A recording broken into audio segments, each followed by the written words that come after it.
আচ্ছা, বিশ্ববিদ্যালয়ের result card হাতে পাওয়ার পর সিজিপিএর হিসাবটা কি প্রায় একটু গোলমেলে লাগে? বিশেষ করে যারা জাতীয় বিশ্ববিদ্যালয়ের স্টুডেন্ট তাদের কাছে এই ব্যাপারটা কিন্তু বেশ পরিচিত। তো চলুন আজকে একদম ধাপে ধাপে এই সিজিপিএ ক্যালকুলেশনের পুরো রহস্যটা সহজ করে ফেলি। স্কুল কলেজ পর্যন্ত তো আমরা সবাই জিপিএর সাথে পরিচিত, তাই না? কিন্তু বিশ্ববিদ্যালয়ে পা রাখতেই সামনে চলে আসে জিপিএ আর সিজিপিএ। আর এই দুটো শব্দ শুনলেই কেমন যেন একটা কনফিউশন তৈরি হয়। মানে এদের মধ্যে আসল পার্থক্যটা কি, কোনটা কিভাবে হিসাব করে? চলুন এই সব কনফিউশন আজকেই দূর করে ফেলা যাক। আসলে ব্যাপারটা কিন্তু খুবই সহজ। জিপিএ মানে গ্রেড পয়েন্ট অ্যাভারেজ। এটা হলো শুধু একটা বছরের রেজাল্টের গড়। ধরুন ফার্স্ট ইয়ারের জিপিএ, সেকেন্ড ইয়ারের জিপিএ। আর সিজিপিএ মানে কিউমুলেটিভ গ্রেড পয়েন্ট অ্যাভারেজ। এটা হলো পুরো 4 বছরের কোর্সের সব রেজাল্টের গড়। সোজা কথায় একটা হলো 1 বছরের হিসাব, আর অন্যটা হলো পুরো 4 বছরের জার্নির হিসাব। তো যে কোনো ক্যালকুলেশন করার আগে এর মূল ভিত্তিটা তো বুঝতে হবে, তাই না? আমাদের এই হিসাবের ভিত্তিটা হলো জাতীয় বিশ্ববিদ্যালয়ের অফিসিয়াল গ্রেডিং সিস্টেম, মানে পরীক্ষার নম্বরকে কিভাবে গ্রেড পয়েন্টে কনভার্ট করা হয় সেই নিয়মটা। কারণ সব হিসাব কিন্তু ওই গ্রেড পয়েন্ট থেকেই শুরু হয়। এই যে টেবিলটা দেখছেন, এটাই হলো আমাদের সব হিসাবের মূল চাবিকাঠি। এখানে একদম পরিষ্কার করে বলা আছে কত নম্বর পেলে কত গ্রেড পয়েন্ট পাওয়া যাবে। যেমন ধরুন ৮০ বা তার বেশি নম্বর পেলে গ্রেড পয়েন্ট হবে 4.00 মানে A+। আবার ধরুন ৬০ থেকে ৬৪ পেলে সেটা হবে 3.00। আমাদের পুরো ক্যালকুলেশন কিন্তু এই টেবিলটার উপরেই নির্ভর করছে। আচ্ছা, অনেক তো থিওরি হলো, এবার চলুন সরাসরি ক্যালকুলেশনে চলে যাই। প্রথমেই আমরা দেখব একটা নির্দিষ্ট বছরের জিপিএ কিভাবে বের করতে হয়। এটা যদি একবার বুঝে ফেলা যায় তাহলে সিজিপিএ বের করাটা কিন্তু একদম সহজ হয়ে যাবে।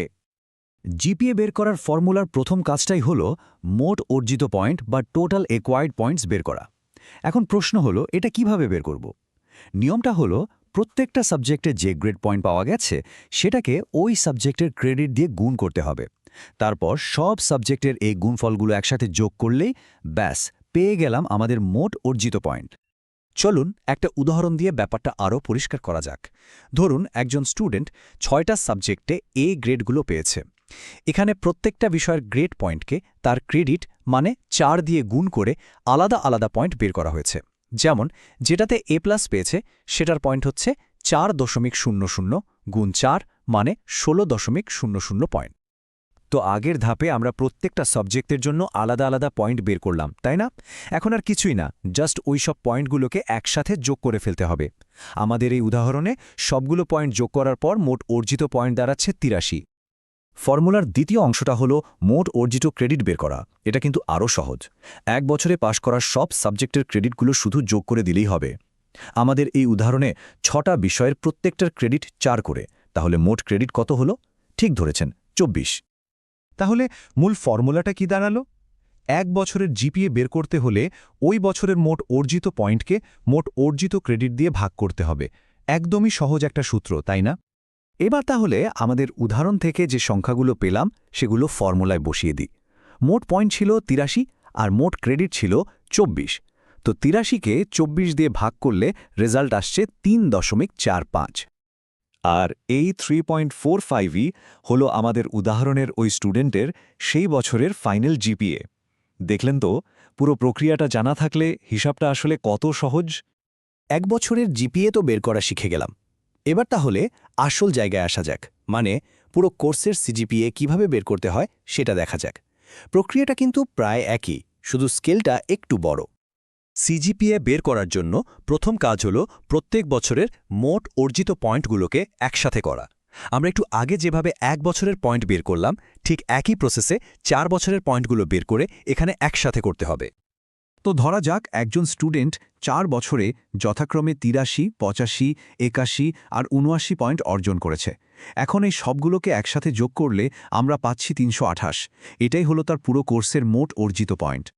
পয়েন্টের মতো করেই এবার 4 বছরের মোট অর্জিত ক্রেডিটগুলোকেও যোগ করতে হবে। ঠিক যেভাবে আমরা 1 বছরের জন্য করেছিলাম সেভাবেই প্রত্যেক বছরের ক্রেডিট যোগ করে আমাদের এই উদাহরণে মোট ক্রেডিট দাঁড়াচ্ছে 102। আর সিজিপিএর ফর্মুলাটাও জিপিএর ফর্মুলার মতোই। পুরো কোর্সের মোট অর্জিত পয়েন্টকে পুরো কোর্সের মোট অর্জিত ক্রেডিট দিয়ে ভাগ করলেই হবে। সিম্পল। আমাদের উদাহরণ অনুযায়ী 328 মোট কোর্স পয়েন্টকে যদি 102 মোট কোর্স ক্রেডিট দিয়ে ভাগ করা হয় তাহলে রেজাল্ট আসে 3.21। আর এই 3.21ই হল ফাইনাল সিজিপিএ। চিন্তা করে দেখুন, এই একটা সংখ্যাই কিন্তু একজন স্টুডেন্টের পুরো 4 বছরের একাডেমিক পারফরমেন্সের একটা সামারি। এখন কথা হলো এই পুরো হিসাবটা জেনে লাভটা কি? সবচেয়ে বড় সুবিধা হলো এটা কিন্তু একাডেমিক পারফরমেন্সকে নিজের কন্ট্রোলে নিয়ে আসার একটা সুযোগ তৈরি করে দেয়। দেখুন, যখন পুরো ক্যালকুলেশনের প্রসেসটা জানা থাকে তখন রেজাল্ট আর কোনো রহস্যময় ব্যাপার থাকে না, বরং এটা একটা ম্যানেজ করার মতো বিষয় পরিণত হয়, যা প্ল্যান করে অর্জন করা সম্ভব। এখন যেহেতু হিসাবটা সবার জানা হয়ে গেল, আসল প্রশ্নটা কিন্তু অন্য জায়গায়।